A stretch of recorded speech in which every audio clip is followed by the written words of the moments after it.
Hi, my name is Ken Davidian, and welcome to Season 2 of Organization Theory in Space.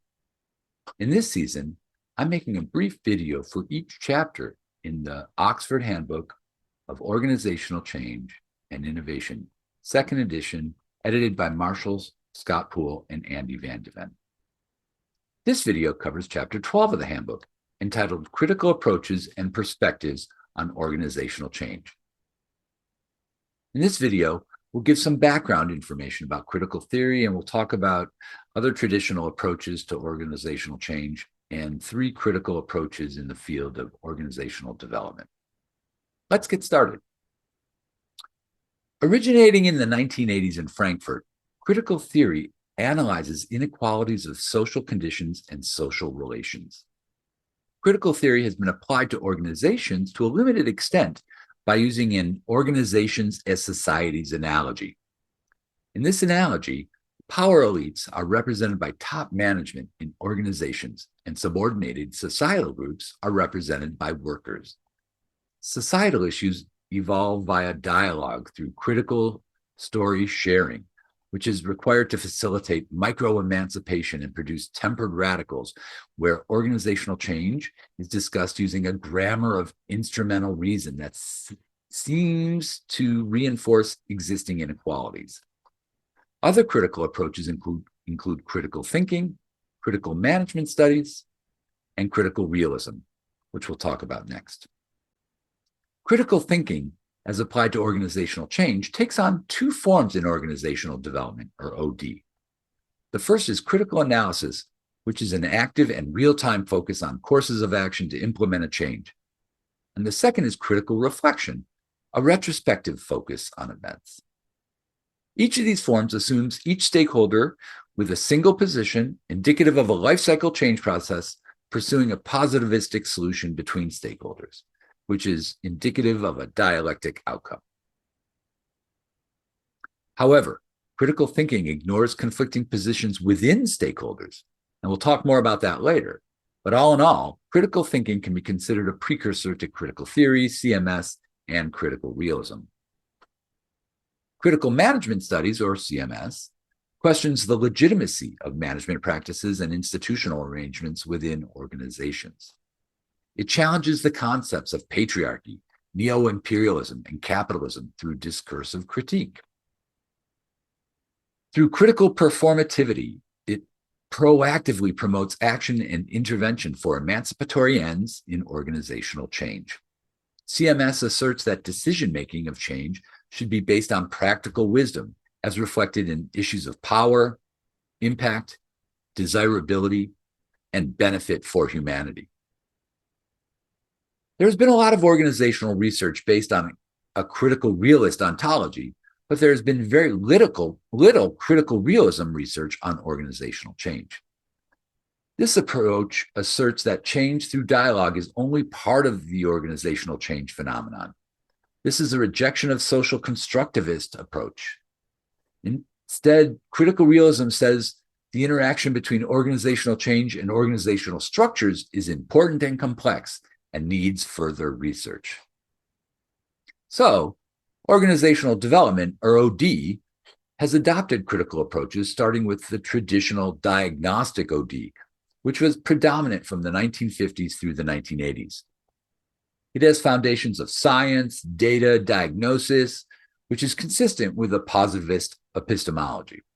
This approach, arguably, serves the interests of the management elite in organizations.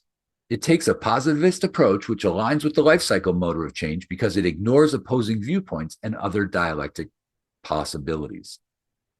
In this approach, change is managed top-down by management and is problem-centered, assuming that there's a correct approach to the change being implemented. This approach assumes that opposing positions exist, but they may not be recognized. Research shows paradoxically that not recognizing opposition resistance may actually increase the resistance to change. The second critical OD approach is dialogic OD. This form emerged in the 1980s and remains popular today.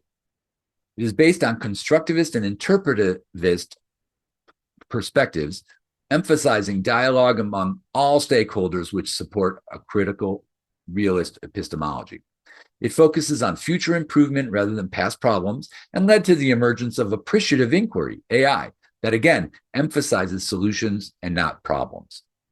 In dialogic OD, change is not directly controlled by management, but change agents still operate within the organizational hierarchy because they answer to management.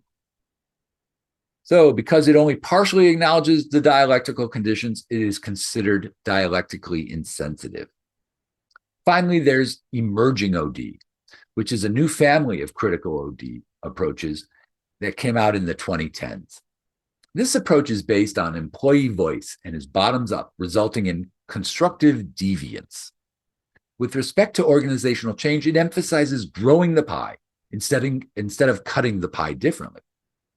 In emerging OD, although control of the organization still rests with management, control of the change process only is relinquished, enabling change by employees instead of change for employees, which is accomplished through diagnostic OD, or change with employees, which is performed through dialogic OD. It must be noted that critical OD is not fully established or commonplace today. So the chapter closes by asserting that there is a critical need for critical approaches. Diagnostic OD can benefit situations when change is straightforward in organizations that are stable. Dialogic OD can benefit situations when change is not straightforward and organizations and stakeholders are still supportive. However, emerging OD can benefit situations when change is controversial, tensions exist between stakeholders, and the process is complex and contested. Ultimately, dialectical problems require dialectical solutions. A form of emerging OD is called sociocracy, which strives to implement change through consent rather than consensus or unanimity. This form of OD, by the way, aligns with the upbringing and sensibilities of the millennial generation, who will be the organizational managers in the not too distant future. Well, that's it for this week in OT in Space, and I hope you enjoyed it as much as I have. If you did, please consider subscribing to the Impossible Research channel and hitting that notification bell to make sure that you don't miss any of the future videos when they come out. See you next week. Bye. OT in Space was produced by IRL, which stands for Impossible Research LLC. IRL conducts process research on the topics of innovation and industry emergence within the space sector context. IRL also offers services of organization theory consulting, research consulting, and STEAM outreach. This video is intended for educational purposes only.